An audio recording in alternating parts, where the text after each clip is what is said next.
Good evening. Good looking house out there. Thank you for coming.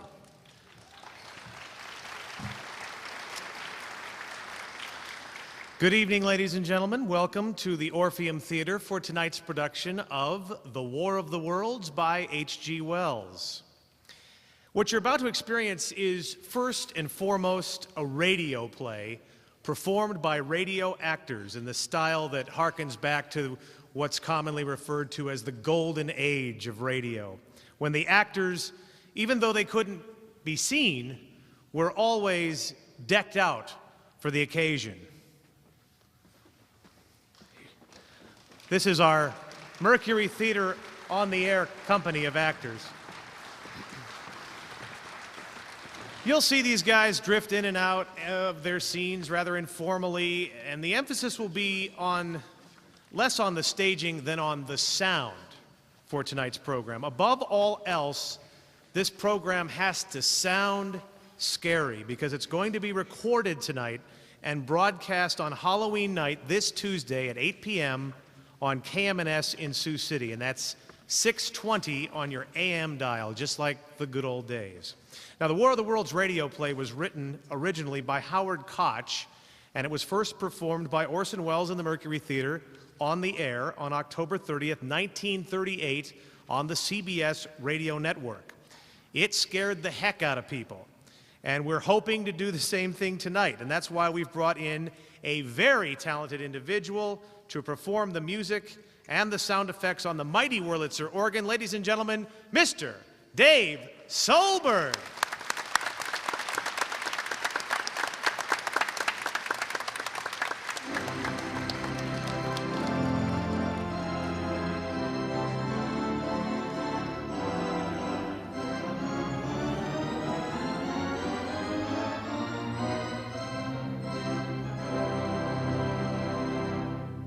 Huzzah! Now, we also need some help from you folks, the audience. We're gonna need you to do one or two things on cue, and one of those things is to applaud on cue. So I've as part of that program, I've come up with a special high-tech device to encourage all of you to do just that. So,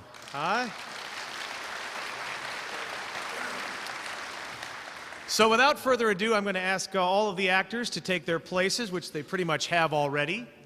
And I will ask all of you to sit back, relax, and enjoy tonight's presentation of The War of the Worlds by H.G. Wells.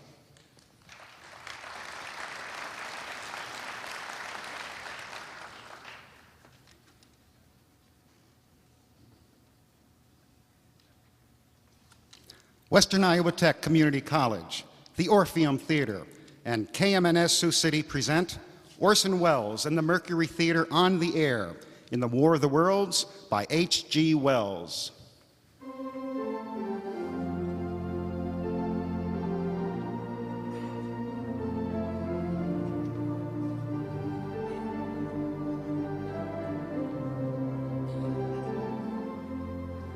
Ladies and gentlemen, the director of the Mercury Theater and star of these broadcasts, Orson Welles.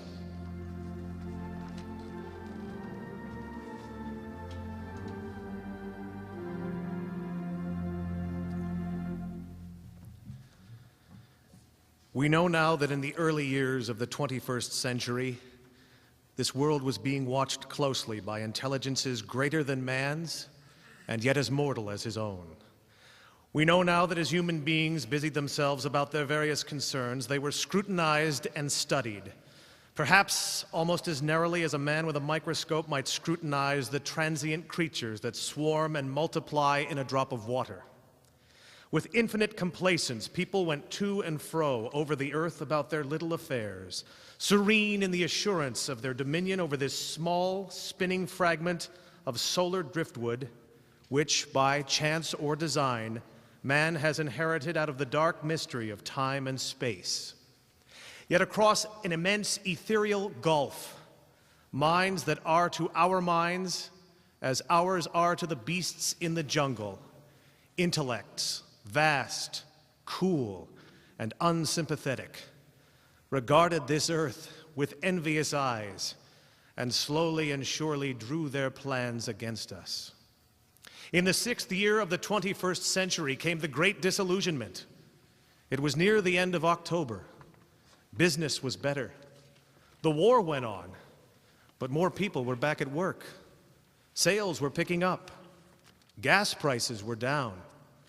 On this particular evening, October 31st, the Arbitron service estimated that 32 million people were listening in on radios.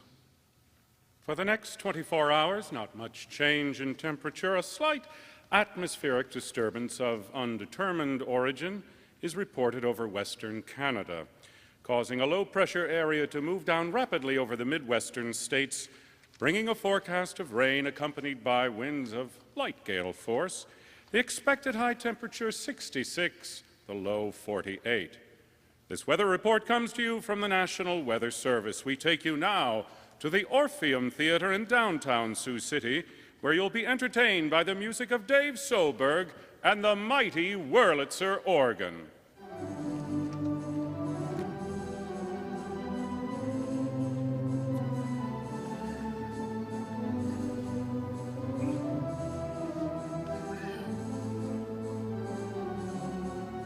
Good evening, ladies and gentlemen. From the Orpheum Theatre in Sioux City, we bring you the music of Dave Solberg and the mighty Wurlitzer organ.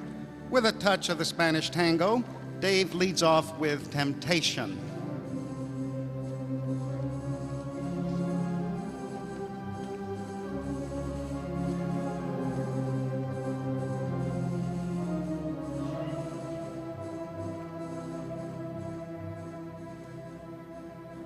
Ladies and gentlemen, we interrupt our program of dance music to bring you a special bulletin from the Intercontinental Radio News. At 20 minutes before 8 Central Time, Professor John Farrell of the Mount Jennings Observatory, Chicago, Illinois, reports observing several explosions of incandescent gas occurring at regular intervals on the planet Mars. The spectroscope indicates the gas to be hydrogen and moving towards the Earth with enormous velocity. Professor Richard Pearson of the Department of Physics and Astronomy at the University of Iowa confirms Farrell's observation and describes the phenomenon as, quote, like a jet of blue flame shot from a gun, unquote. We now return you to the music of Dave Soberg playing for you in the Orpheum Theatre situated in downtown Sioux City.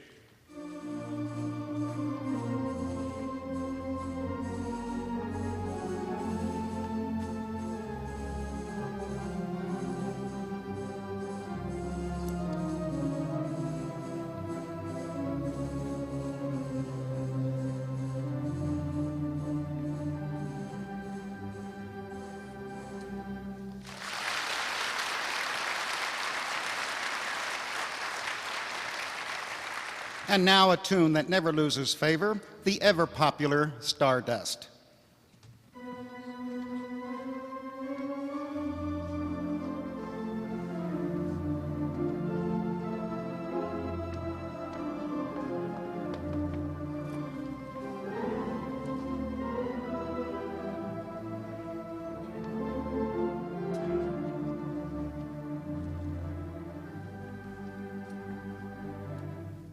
Ladies and gentlemen, following on the news given in our bulletin a moment ago, the Government Meteorological Bureau has requested the large observatories of the country to keep an astronomical watch on any further disturbances occurring on the planet Mars.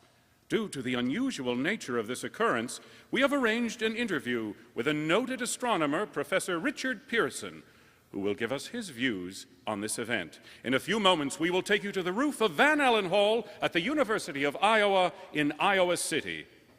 We return you until then to the music of Dave Soberg at the mighty Wurlitzer.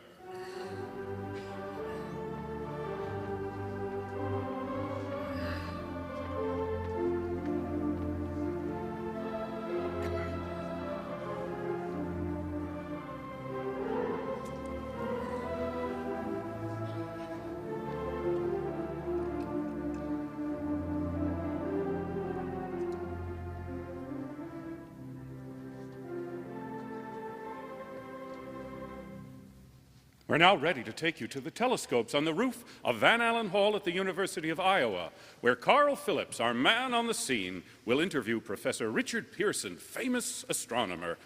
We take you now to Iowa City. Good evening, ladies and gentlemen. This is Carl Phillips speaking to you from the roof of Van Allen Hall on the campus of the University of Iowa. I'm standing among two optical telescopes and a radio telescope. I can see a sprinkling of stars that cast kind of a frosty glow over the intricate mechanism of the huge telescopes. Professor Pearson stands directly above me on a small platform peering through the giant lens. I ask you to be patient, ladies and gentlemen, during any delay that may arise during our interview.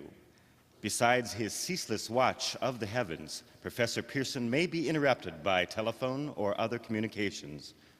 During this period, he is in constant touch with the astronomical centers of the world. Professor, may I begin our questions? At any time, Mr. Phillips. Professor, would you please tell the radio audience exactly what you see as you observe the planet Mars through your telescope? Nothing unusual at the moment, Mr. Phillips. A red disk swimming in a blue sea. Transverse stripes across the disk. Quite distinct now because Mars happens to be at the point nearest the Earth, in opposition, as we call it. In your opinion, what do these transverse stripes signify, Professor Pearson? Well, not canals, I can assure you, Mr. Phillips. Although that's the popular conjecture of those who imagine Mars to be inhabited. From a scientific viewpoint, the stripes are merely the result of atmospheric conditions peculiar to the planet. Then you're quite convinced as a scientist that living intelligence, as we know it, does not exist on Mars. I'd say the chances against it are 1,000 to 1. And yet, how do you account for these gas eruptions occurring on the surface of the planet at regular intervals?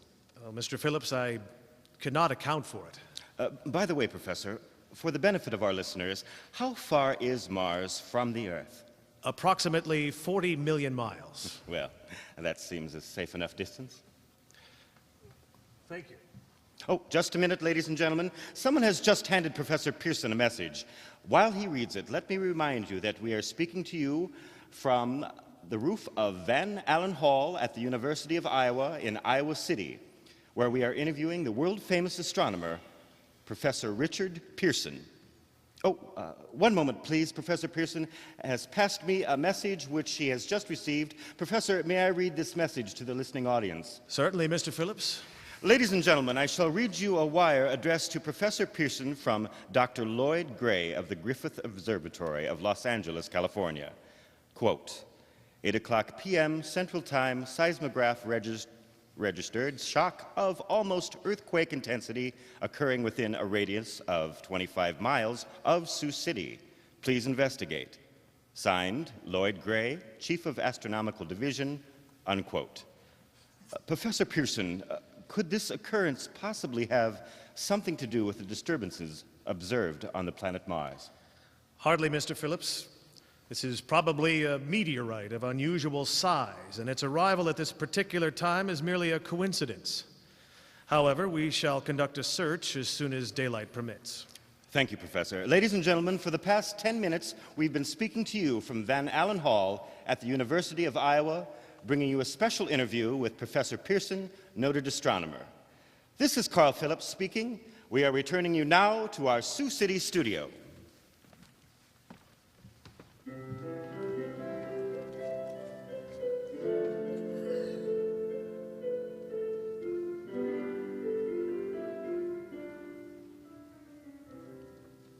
Ladies and gentlemen, here is the latest bulletin from the Intercontinental Radio News, Toronto, Canada. Professor Daniel Morse of Macmillan University reports observing a total of 3 explosions on the planet Mars between the hours of 7:45 p.m. and 9:20 p.m. Eastern Standard Time. This confirms earlier reports received from American observatories. Now, nearer to home, comes a special bulletin from Sioux City, Iowa. It's reported that at 8:05 p.m., a huge flaming object, believed to be a meteorite, fell on a farm in the neighborhood of Moville, Iowa, 20 miles east of Sioux City. The flash in the sky was visible within a radius of several hundred miles, and the noise of the impact was heard as far north as Orange City. We've dispatched a special mobile unit to the scene, and we'll have our commentator, Carl Phillips, give you a word picture of the scene as soon as he can reach there in a specially arranged flight from Iowa City. In the meantime, we take you to the Warrior Hotel in Sioux City, where Bobby Millette and his orchestra are offering a program of dance music.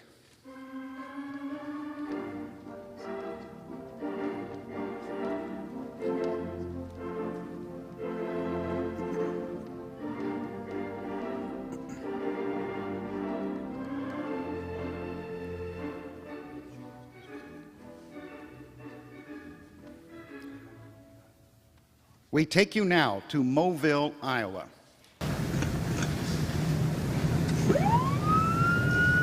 Ladies and gentlemen, this is Carl Phillips again, out at the Wilmeth Farm, Mobile, Iowa, with Professor Richard Pearson. Well, I hardly know where to begin to paint for you a word picture of the strange scene before my eyes, like something out of a modern Arabian Nights. Well, I just got here. I haven't had a chance to look around yet. I guess that's it. Yes, I guess that's the thing. Directly in front of me, half buried in a vast pit. Must have struck with terrific force. The ground is covered with splinters of a tree. It must have struck on its way down. What I can see of the object itself doesn't look very much like a meteor. At least not the meteors I've seen. It looks more like a huge cylinder. It has a diameter of, what would you say, Professor Pearson? What's that? What would you say? What is the diameter of this? About 30 yards. About 30 yards. The metal on the sheath is, well, I've never seen anything like it. The color is sort of yellowish white. Curious spectators are now passing close to the object in spite of the efforts of the police to keep them back. They're getting in front of my line of vision. Hey, one side, Would you mind standing to one side, please? While the policemen are pushing the crowd back, here's Mr. Ralph Wilmeth, owner of the farm here. He may have something interesting, some interesting facts to add. Mr. Wilmeth, would you please tell the radio audience as much as you remember of this rather unusual visitor that dropped in your backyard? Step closer, please. Ladies and gentlemen, this is Mr. Wilmeth. Well, I was listening to the radio. Closer and louder, please. Pardon me? Louder, please, and closer. Yes, sir. I was listening to the radio and kind of drowsing. That professor fellow was talking about Mars, so I was half dozing and Yes, half. yes, Mr. Wilmeth. Then what happened? Well, as I was saying, I was listening to the radio kind of halfway. Yes, Mr. Wilmeth, and then you saw something? Not first off. I heard something. And what did you hear? A hissing sound like this. Kind of like a 4th of July rocket. Yes, then what? Well, I turned my head out the window and would have swore I was sleeping dreaming. Yes? I seen this kind of greenish streak, and then zingo! Something smacked the ground, knocked me clear out of my chair. Well, were you frightened, Mr. Wilmeth? Well, I ain't quite sure. I reckon I was kind of riled. Well, thank you, Mr. Wilmeth. Thank you very much. You want me to tell you some more? No, that's quite enough. That's plenty. Thank you. Ladies and gentlemen, you've just heard Mr. Ralph Wilmeth, owner of the farm where this thing has fallen. I wish I could convey the atmosphere, the background of this fantastic scene. Hundreds of cars are parked in a field in back of us, and the police are trying to rope off the roadway leading into the farm, but it's to no use. They're breaking right through cars, headlights, through an enormous spotlight on the pit where the object's half buried. Now some of the more daring souls are now venturing near the edge. Their silhouettes stand out against the metal sheen. One man wants to touch the thing. He's having an argument with the policeman. The policeman wins. Now, ladies and gentlemen, there's something I haven't mentioned in all this excitement, but now it's becoming more distinct. Perhaps you caught it already on your radio. Listen, please. Do you hear it? It's a curious, humming sound that seems to come from inside the object. I'll move the microphone nearer. Now. Yes, now we're not more than 25 feet away. Can you hear it now? Oh, Professor Pearson.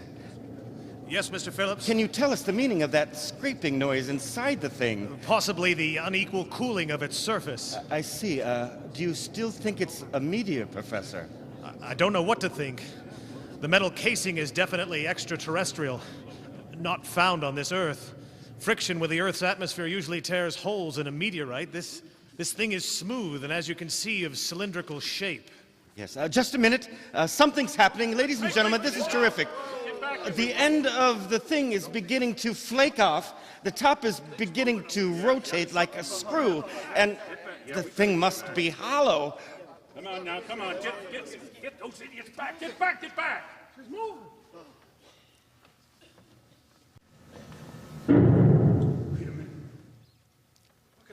Ladies and gentlemen, this is the most terrifying thing I've ever witnessed. Wait a minute.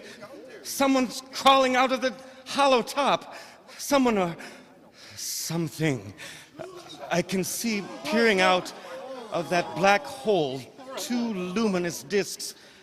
Are they eyes? It might be a face. It might be. Good heavens! Something's wriggling out of the shadow like a gray snake. Now it's another one and another one and another one. They look like tentacles to me. I can see the thing's body now. It's large as a bear, and it glistens like wet leather. But that face, ladies and gentlemen, it's indescribable. I can hardly force myself to keep looking at it. It's so awful. The eyes are black and gleam like a serpent. The mouth is V-shaped with saliva dripping from its rimless lips that seem to quiver and pulsate. The monster, or whatever it is, can hardly move. It seems weighed down by possibly gravity or something. The thing's rising up now, and the crowd falls back now. They've seen plenty. This is the most extraordinary experience, ladies and gentlemen. I can't find the words. I'll pull this microphone with me as I talk. I've got to stop the description until I can take a new position. Hold on, will you please? I'll be back in just a minute.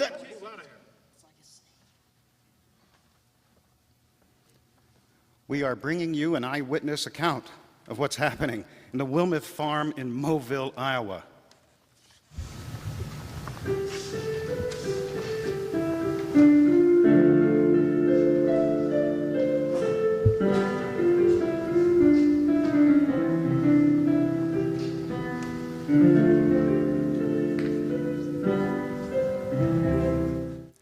We now return you to Carl Phillips in Moville. Ladies and gentlemen, am I on? Ladies and gentlemen, here I am, back of a stone wall that adjoins Mr. Wilmot's garden. From where I can get a sweep of the whole scene, I'll give you every detail as long as I can talk and as long as I can see. More state police have arrived. They're drawing up a cordon in front of the pit, about 30 of them. No need to push the crowd back now. They're willing to keep their distance. The captain is conferring with someone. I can't see who. Oh yes, I believe it's Professor Pearson. Oh yes, it is. Now they've parted and the professor moves around one side studying the object while the captain and two policemen advance with something in their hands. Oh yes, I can see it now. It's a white handkerchief tied to a pole, a flag of truce. If those creatures know what that means, what anything means. Wait a minute! Something's happening! A hump shape is rising out of the pit. I can make out a small beam of light against the mirror. What's that? There's a jet of flame springing from the mirror, and it leaps right at the advancing men. It strikes them head on. Good Lord! They're turning into flame! And now the whole field's caught on fire. The woods, the barns, the gas tanks of automobiles, it's spreading everywhere. It's coming this way. About 20 yards to my right,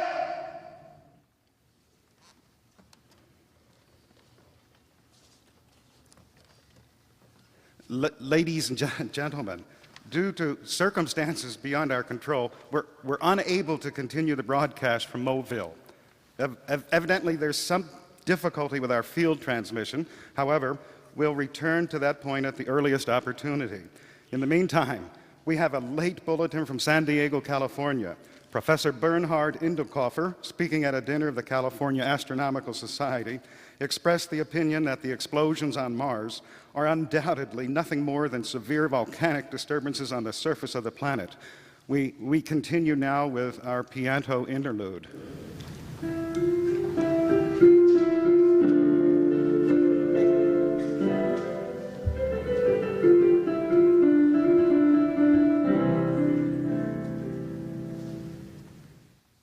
Ladies and gentlemen, I've just been handed a message that came in from Mobile, Iowa by telephone. Just one moment, please. At least 40 people, including 6 state troopers, lie dead in a field east of the village of Mobile, their bodies burned and distorted beyond all possible recognition. The next voice you hear will be that of Brigadier General Montgomery Smith, commander of the state militia at Des Moines, Iowa. I have been requested by the governor of Iowa to place the counties of Woodbury and Plymouth under martial law. No one will be permitted to enter this area except by special pass issued by state and military authorities. 4 companies of state militia are proceeding from Des Moines to Mobile and will aid in the evacuation of homes within the range of military operations. Thank you. You've just been listening to General Montgomery Smith, commanding the state militia at Des Moines. In the meantime, further details of the catastrophe at Mobile are coming in. The strange creatures, after unleashing their deadly assault, crawled back in their pit and made no attempt to prevent the efforts of the firemen to recover the bodies and extinguish the fire. The combined fire departments of Woodbury County are fighting the flames which menace the entire countryside. We have been unable to establish any contact with our mobile unit at Mobile, but we hope to be able to return you there at the earliest possible moment. In the meantime, we take you... One moment, please. Right. Ladies and gentlemen, I've just been informed that we have finally established communication with an eyewitness of the tragedy. Professor Pearson has been located in a farmhouse near Mobile where he has established an emergency observation post. Professor Pearson, as a scientist, how do you explain what is happening tonight? Of the creatures in the rocket cylinder at Mobile, I can give you no authoritative information either to their nature, their origin, or their purposes here on Earth. Of their destructive instrument, I might venture some conjectural explanation. For want of a better term, I shall refer to the mysterious weapon as a heat ray. It's all too evident that these creatures have scientific knowledge far in advance of our own. It's my guess that in some way they are able to generate an intense heat in a chamber of practically absolute non-conductivity. This intense heat they project in a parallel beam against any object they choose by means of a polished parabolic mirror of unknown composition, much as the mirror of a lighthouse projects a beam of light. This is my conjecture of the origin of the heat ray. Thank you, Professor Pearson. Ladies and gentlemen, here's a bulletin from Sioux City. It's a brief statement informing us that the charred body of Carl Phillips has been identified in a Sioux City hospital. Now, here's another bulletin from Washington, D.C. The Office of the Director of the National Red Cross reports 10 units of Red Cross emergency workers have been assigned to the headquarters of the state militia stationed outside Mobile, Iowa. Oh, here's a bulletin from the state police. The fires at Mobile and vicinity are now under control. Scouts report all quiet in the pit. There's no sign of life appearing from the mouth of the cylinder. And now we have a special statement from Mr. Harry McDonald, Vice President in charge of operations. We have received a request from the state militia at Des Moines to place at their disposal our entire broadcasting facilities. in view of the gravity of this situation and believing that radio has a responsibility to serve in public interest at all times, we are turning over all of our facilities to the state militia at Des Moines. We take you now to the field headquarters of the state militia near Mobile, Iowa. This is Captain Lansing of the Signal Corps, attached to the state militia, now engaged in military operations in the vicinity of Mobile. Situation arising from the reported presence of certain individuals of unidentified nature is now under complete control. The cylindrical object, which lies in a pit directly below our position, is surrounded on all sides by 8 battalions of infantry, without heavy field pieces, but adequately armed with rifles and machine guns. All cause for alarm, if such cause ever existed, is now entirely unjustified. The things, whatever they are, don't even venture to poke their heads above the pit. I could see their hiding place plainly in the glare of the searchlights here. With all their reported resources, these creatures can scarcely stand up against heavy machine gun fire. Anyway, it's an interesting outing for the troops. I can make out their khaki uniforms crossing back and forth in front of the lights. It looks almost like a real war. There appears to be some slight smoke in the woods bordering the Little Sioux River, probably fire started by campers. Well, we got to see some action soon. One of the companies is deploying on the left flank. One quick thrust and it'll all be over. Oh, wait a minute. I see something on top of the cylinder. No, it's nothing but a shadow. Now the troops are on the edge of the Wilmouth farm. 7,000 armed men closing in on an old metal tube. A tub, rather. Wait, that was no shadow. Something moving. Solid metal. Kind of almost a shield-like affair, rising up out of the cylinder. It's going higher and higher. It's like standing on legs. Or actually rearing up on a sort of metal framework. Now it's reaching above the trees and the searchlights are on it. Hold on! Ladies and gentlemen, I have a grave announcement to make. And incredible as it may seem, both the observations of science and the evidence of our eyes lead to the inescapable assumption that these strange beings who landed in the western Iowa farmlands tonight, the vanguard of an invading army from the planet Mars.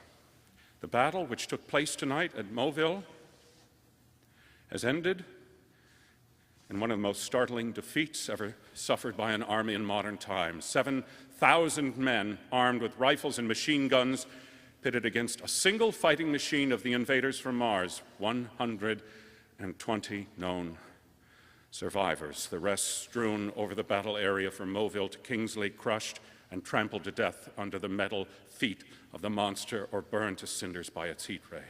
The monster is now in control of western Iowa and has effectively cut the state through its center. Communication lines are down from Nebraska to the Canadian border.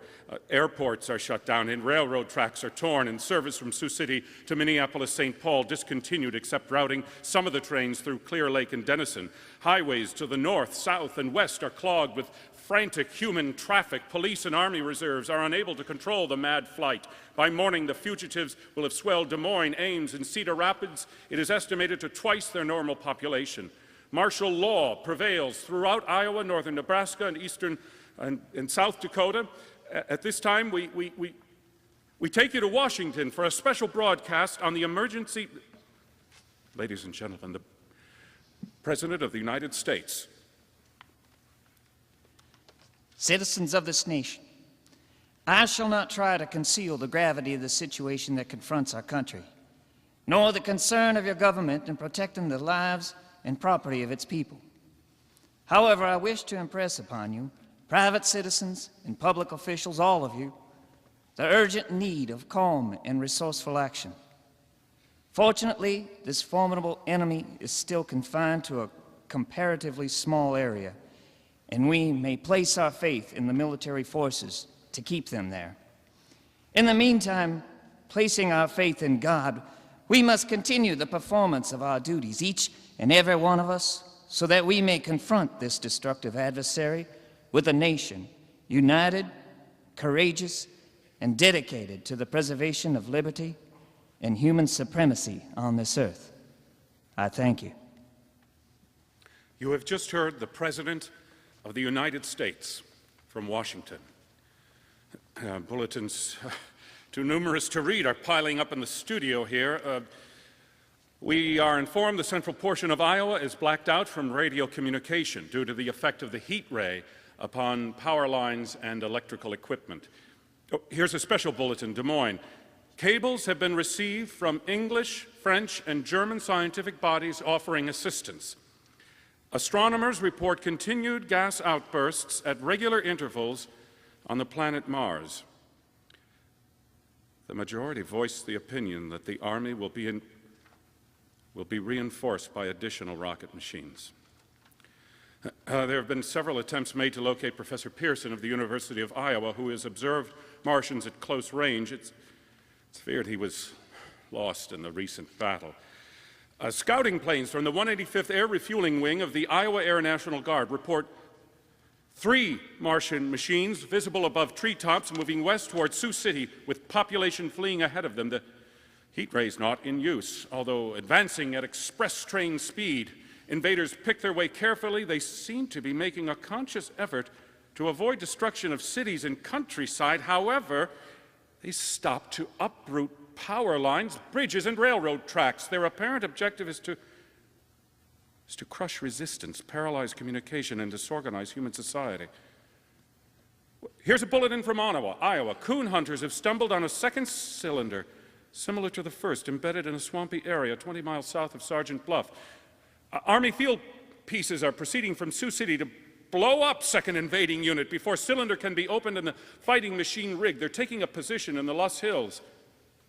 Another bulletin from the 185th Sioux City, Iowa. Scouting planes report enemy machines, now 3 in number, increasing speed westward, kicking over houses and trees in their evident haste to form a conjunction with their allies south of Sergeant Bluff. Machines also sighted by a telephone operator east of Wakefield, Nebraska, within 10 miles of Sioux City. Here's a bulletin from Colonel Bud Day Field. A fleet of Air Force bombers carrying heavy explosives flying north in pursuit of enemy. Scouting planes act as guides. They keep the speeding enemy in sight. Just a moment, please, ladies and gentlemen.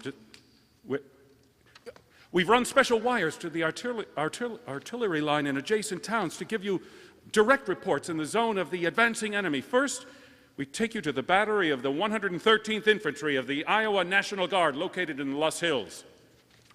Range, 32 meters. 32 meters. Projection, 39 degrees. 39 degrees. Fire! 140 yards to the right, sir. Shift range, 31 meters. 31 meters. Projection, 37 degrees. 37 degrees. Fire! A hit, sir. We got the tripod of one of them. They've stopped.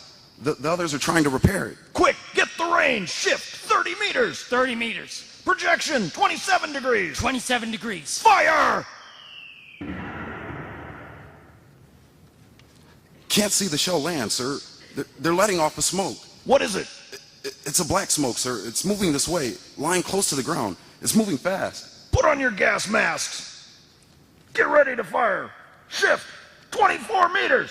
24 meters. Projection, 24 degrees. 24 degrees. Fire! Still can't see, sir. The smoke's coming near. Get the range. 23 meters. 23 meters. 23 meters. Projection, 22 degrees. 22 degrees. 22 degrees.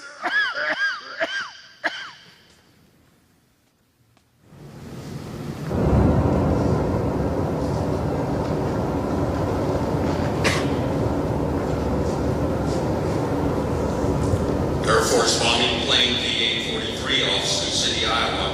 Colonel Vogt, commanding 8 bombers, reporting to Commander Fairfax, Colonel Bud Day Field. This is Log, reporting to Commander Fairfax, Colonel Bud Day Field. Enemy tripod machines now in sight. Reinforced by 3 machines from the Iowa cylinder, 6 altogether. 1 machine partially crippled, believed hit by a shell from Martin gun in Loess Hills. Gun now appears silent. A heavy black fog hanging close to the earth of extreme density, nature unknown, no sign of heat ray. Enemy now turns west toward the Missouri River. Another straddles Interstate 29. Evident objective is Sioux City. They're pushing down a high-tension power station. The machines are close together now. We're ready to attack. Plane circling, ready to strike. 1,000 yards and we'll be over the first. 800 yards. 600. 400. 200. There they go, the giant arm raised.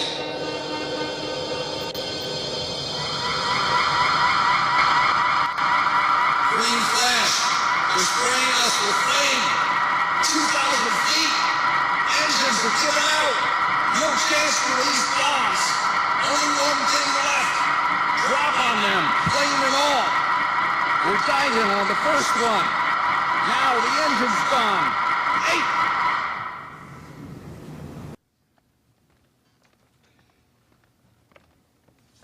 This is Ottawa, Iowa calling Bud Day Field.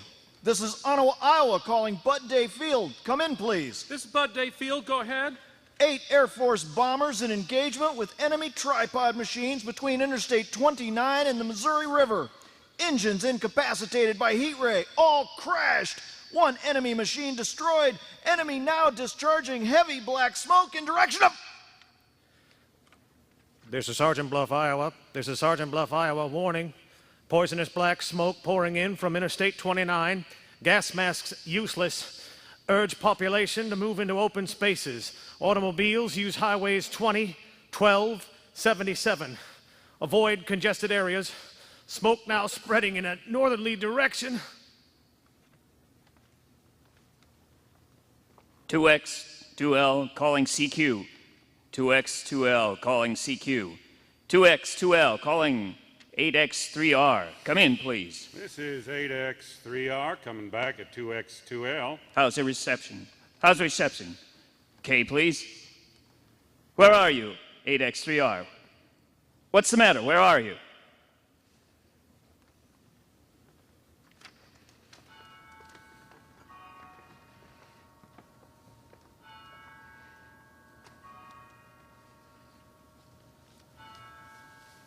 This is Mike Newhouse. I'm speaking from the roof of the Badgerow building in Sioux City. Those bells you hear, they're ringing to warn the people to evacuate the city as the Martians approach. It's estimated in the last 2 hours over 50,000 people have moved out, mostly along the roads to the north. Highway 75 is still open, but you can just avoid the bridge to South Sioux. That's hopelessly jammed. I can see it from here. In fact, all the communications with Nebraska just simply cut off about 10 minutes ago. There are just no more defenses. Our National Guard, it's wiped out. Artillery, Air Guard, everything, wiped out. This may be our last broadcast, but we'll stay here till the end.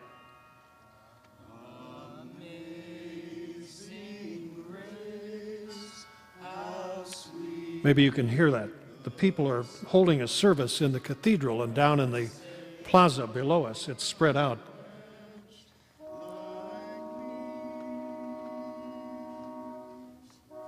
Yeah, I can see over on the Missouri now as I look down there, all manner of boats.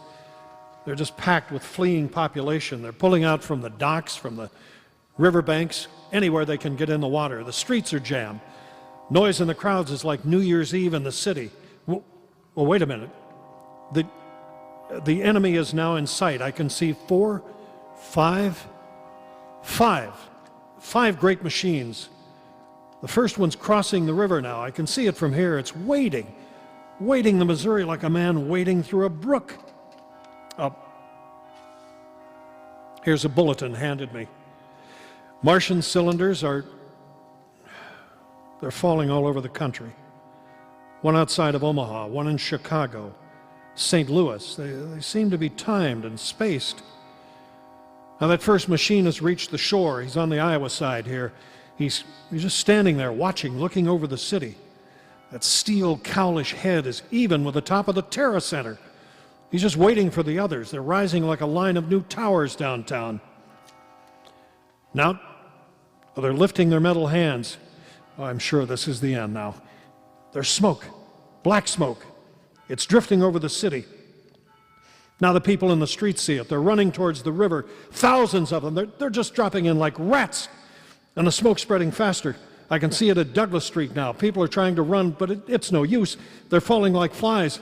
Now the smoke's crossing Pierce Street, Nebraska. It's in the plaza, 100 yards away. It's 50 feet. I can see it at the bottom of the building. I smell it.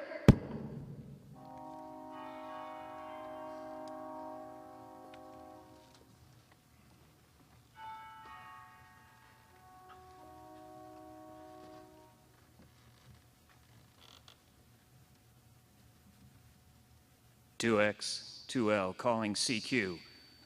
2X, 2L, calling CQ. 2X, 2L, calling CQ, Sioux City. Isn't there anyone on the air? Isn't there anyone on the air? Isn't there anyone? 2X, 2L.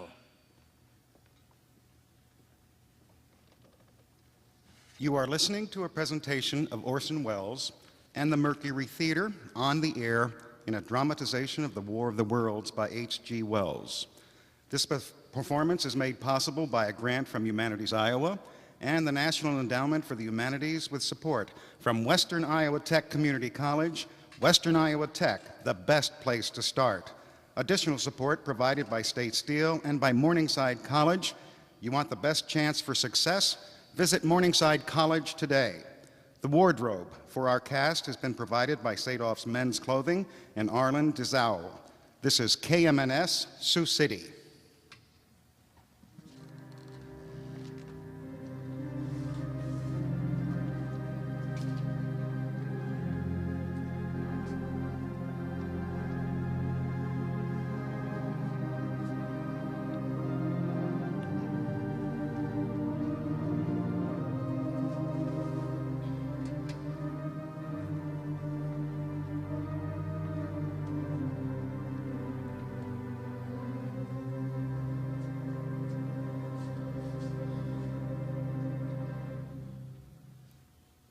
As I set down these notes on paper, I'm obsessed by the thought that I may be the last living man on Earth. I've been hiding in this empty house near Moville, a small island of daylight cut off by the black smoke from the rest of the world. All that happened before the arrival of these monstrous creatures in the world now seems part of another life, a life that has no continuity with the present. Furtive existence of the lonely derelict who pencils these words on the back of some astronomical notes bearing the signature of Richard Pearson. I look down at my blackened hands, my torn shoes, my tattered clothes, and I try to connect them with a professor who lives in Iowa City and who, on the night of October 31st, glimpsed through his telescope an orange splash of light on a distant planet. My wife, my colleagues, my students, my books, my observatory, my world. Where are they? Did they ever exist? Am I Richard Pearson? What day is it? Do days exist without calendars? Does time pass when there are no human hands left to wind the clocks? In writing down my daily life, I tell myself I shall preserve human history between the dark covers of this little book that was meant to record the movements of the stars. But to write, I must live. And to live, I must eat. I find moldy bread in the kitchen and an orange not too spoiled to swallow. I keep watch at the window. From time to time, I catch sight of a Martian above the black smoke. The smoke still holds the house in its black coil, but at length there is a hissing sound, and suddenly I see a Martian mounted on his machine, spraying the air with a jet of steam as if to dissipate the smoke. I watch in a corner as his huge metal legs nearly brush against the house. Exhausted by terror, I fall asleep. It's morning. Morning. Sun streams in the window. The black cloud of gas has lifted, and the scorched meadows to the east look as though a black snowstorm has passed over them. I venture from the house. I make my way to a road. No traffic. Here and there, a wrecked car, baggage overturned, a blackened skeleton. I push on west. For some reason, I feel safer trailing these monsters than running away from them. And I keep a careful watch. I've seen the Martians feed. Should one of their machines appear over the top of trees, I'm ready to fling myself flat on the earth. I come to an apple tree. October. Apples are ripe. I fill my pockets. I must keep alive. For 2 days, I wander in a vague westerly direction through a desolate world. Finally, I notice a living creature. A small red squirrel in a beech tree. I stare at him in wonder. He stares back at me. I believe at that moment the animal and I shared the same emotion, the joy of finding another living being. I push on west. I find dead cows in a brackish field, and beyond the charred ruins of a dairy, the silo remains standing guard over the wasteland like a lighthouse deserted by the sea. Astride the silo perches a weathercock. The arrow points west. Next day I come to a city vaguely familiar in its contours, yet its buildings strangely dwarfed and leveled off as if a giant had sliced off its highest towers with a capricious sweep of his hand. I reached the outskirts. I found South Sioux City, undemolished, but humbled by some whim of the advancing Martians. Presently, with an odd feeling of being watched, I caught sight of something crouching in a doorway. I made a step towards it. It rose up and became a man. A man armed with a large knife. Stop. Where do you come from? I come from many places. A long time ago from Mobile. Mobile, huh? Yes. Mobile. There's no food here. This is my country. All this end of town down to the river. There's only food for one. Which way are you going? I don't know. I guess I'm looking for people. What was that? Did you hear something just then? No. Only a bird. A live bird. Yeah. You get to know that birds have shadows these days.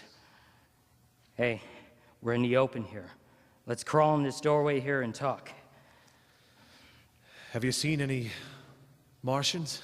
Nah. They've gone over to Sioux City. At night, the sky is alive with their lights, just as if people were still living in it. By daylight, you can't see them. 5 days ago, a couple of them carried something along the interstate from the airport. I think they're learning how to fly. Fly? Yeah, fly. Well, then, it's all over with humanity. Stranger, there's still you and I. 2 of us left. Yeah. They got themselves in solid. They've wrecked the greatest country in the world. Those green stars are probably falling somewhere every night. They've only lost one machine. There isn't anything to do. We're done. We're licked. Where were you? You're in a uniform. Yeah, what's left of it. I was in the militia. National Guard. That's good. There wasn't any war. Any more than there's war between men and ants. Yes, but we're eatable ants. I found that out. What'll they do with us? I thought it all out. Right now, we're caught as we're wanted. The Martian only has to go a few miles to get a crowd on the run. But they won't keep on doing that. They'll begin catching us systematic-like, keeping the best and storing us in cages and things. They haven't begun on us yet. Not begun? Not begun. All that's happened so far is because we don't have sense enough to keep quiet, bothering them with guns and such stuff and losing our heads and rushing off in crowds. Now, instead of our rushing around blind, we gotta fix ourselves up. Fix ourselves up according to the way things are now. Cities, nations, civilization, progress, done. Yes, but if that's so, what is there to live for? Well, there won't be any more concerts for 1,000,000 years or so, and no nice little dinners at restaurants. If it's amusement you're after, I guess the game's up. What is there left? Life! That's what. I want to live. Yeah, and so do you. We're not going to be exterminated, and I don't mean to be caught either, tamed and fattened and bred like an ox. What are you going to do? I'm going on, right under their feet. I got a plan. We men as men are finished. We don't know enough. We got to learn plenty before we got a chance. And we got to live and keep free while we learn, see? I've thought it all out, see? Tell me the rest. Well, it isn't all of us that are made for wild beasts, and that's what it's got to be. That's why I watched you. Watched you. All these little office workers that used to live in these houses, they'd be no good. They haven't got any stuff in them. They used to run off to work. I've seen hundreds of them racing in their cars in the morning, afraid they'd be canned if they didn't. Running back at night, afraid they won't be in time for dinner. Lives insured and a little invested in case of accidents. Yeah, and on Sundays, worried about the hereafter. The Martians will be a godsend for those guys. Nice roomy cages, good food, careful breeding, no worries. Yeah, and after a week or so chasing about the fields on empty stomachs, they'll come and be glad to be caught. You've thought it all out, haven't you? Sure, you bet I have. That isn't all. These Martians, they're gonna make pets of some of them, train them to do tricks. Who knows, get sentiment over the pet boy who grew up and had to be killed. Yeah, and some, maybe, they'll train to hunt us. Oh, no, that's impossible. No human being would ever... Yes, they will. There's men who'll do it gladly. If one of them ever comes after me, why... In the meantime, you and I and others like us, where are we to live when the Martians own the Earth? I've got it all figured out. We'll live underground. I've been thinking about the sewers. Under Sioux City, there are miles and miles of them. The main ones are big enough for anybody. And there's cellars, vaults, and underground storerooms. You begin to see, eh? We'll get a bunch of strong men together. No weak ones, that rubbish out. As you meant me to go. Well, I gave you a chance, didn't I? We won't quarrel about that. Go on. Well, we've got to make safe places for us to stay in, see? Get all the books we can. Science books. That's where men like you come in, see? We'll raid the museums, we'll even spy on the Martians. It may not be so much we have to learn before... Listen, just imagine this. 4 or 5 of their own fight machines suddenly start off. Heat rays right and left and not a Martian in them. Not a Martian in them, see? But men. Men who've learned the way how. May even be in our time. Gee, imagine having one of them lovely things with a heat ray wide and free. We'd turn it on Martians. We'd turn it on men. We'd bring everybody down on their knees. That's your plan? Yeah, you, me, and a few more of us. We'd own the world. I see. Hey, what's the matter? Where are you going? Not to your world. Bye, stranger. Well, after parting with the artilleryman, I came at last to the Veterans Memorial Bridge. As I walked across the empty skyway, I was anxious to know the fate of the great city on the other side of the Missouri. Cautiously, I walked down the ramp and made my way down 5th Street. I reached Pierce Street, and there again were black powder and several bodies and an evil, ominous smell from the gratings of the cellars of some of the buildings. I wandered through downtown, Stood alone in the middle of the street, caught sight of a lean dog with a piece of dark brown meat in his jaws and a pack of starving mongrels at his heels. He made a wide circle around me as though he feared I might prove a fresh competitor. I walked up Pierce in the direction of that strange powder, past silent shop windows displaying their mute wares to empty sidewalks, past the Orpheum Theater, silent, dark, past a shooting gallery where a row of empty guns faced an arrested line of wooden ducks. From over the top of the castle on the hill, I watched a flock of black birds circling in the sky. I hurried on. I made my way north some 20 blocks or so when suddenly I caught sight of the hood of a Martian machine standing somewhere in Grandview Park, gleaming in the late afternoon sun. An insane idea. I rushed recklessly across 24th Street and into the park. I climbed a small hill above the bandshell, and from there I could see, standing in a silent row, 19 of those great metal titans, their cowls empty, their steel arms hanging listlessly by their sides. I looked in vain for the monsters that inhabit those machines. Suddenly, my eyes were attracted to the immense flock of black birds that hovered directly below me. They circled to the ground, and there, before my eyes, stark and silent, lay the Martians, with the hungry birds pecking and tearing brown shreds of flesh from their dead bodies. Later, when their bodies were examined in the laboratories, it was found that they were killed by the putrefactive and diseased bacteria against which their systems were unprepared. Slain, after all man's defenses had failed, by the humblest thing that God in his wisdom has put upon this earth.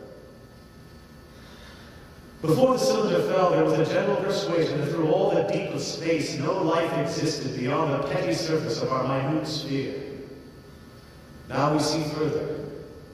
Dim and wonderful is the vision I have conjured up in my mind of life spreading slowly from this little seedbed of the solar system throughout the inanimate vastness of sidereal space. But that's a remote dream.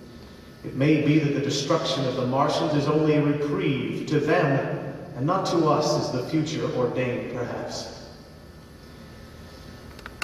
Strange, it now seems to sit in my peaceful study at the University of Iowa, writing down this last chapter of the record begun at a deserted farm in Mobile. Strange to watch children playing in the streets. Strange to see young people strolling on the green where the new spring grass feels the last black scars of a bruised earth. Strange to watch sightseers enter the museum where the disassembled parts of a Martian machine are kept on public view. Strange when I recall the time when I first saw it. Bright and clean cut, hard and silent, under the dawn of that last great day.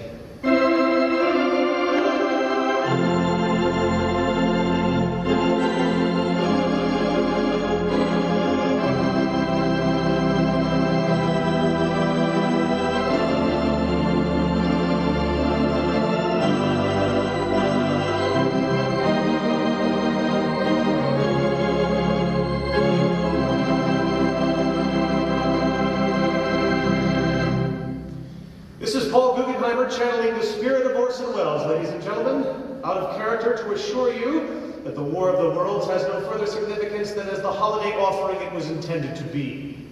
Our own radio version of dressing up in a sheet and jumping out of a bush and saying boo. We couldn't soap all your windows and steal all your garden gates by the end of the night, so we did the next best thing. We annihilated the world before your very ears and utterly destroyed the Orpheum Theater in the process. You will be relieved, I hope, to learn that we didn't mean it, and that both institutions are still open for business. So good night, everyone, and remember, please, for the next day or so, the terrible lesson you learned tonight. That grinning, glowing, globular invader of your living room is an inhabitant of the pumpkin patch, and if your doorbell rings and nobody's there, that was no Martian. It's Halloween.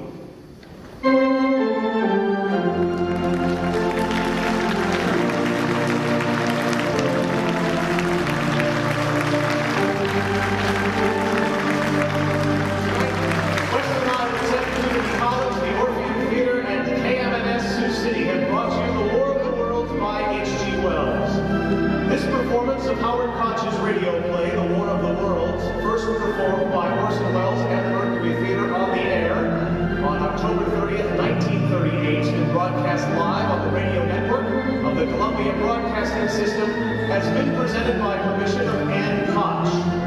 This program was also made possible by funding by the Humanities Iowa and the National Endowment for the Humanities. And now, ladies and gentlemen, we'd like you to meet our excellent cast in order of appearance. Tom Jones.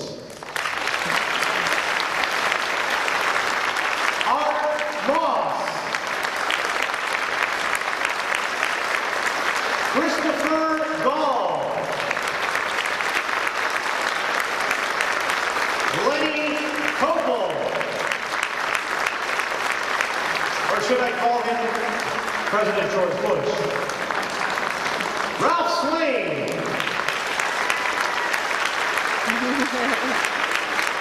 Gene Boykin Jr.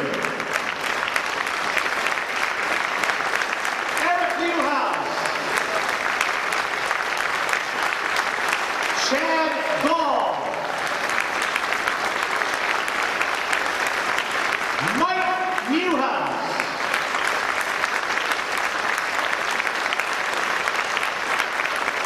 And I'm humbly yours, Paul Guggenheimer.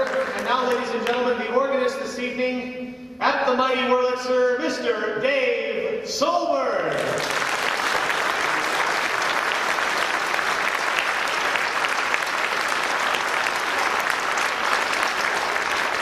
And also tonight, an integral member of our cast, ladies and gentlemen, Mr. Russ Gifford.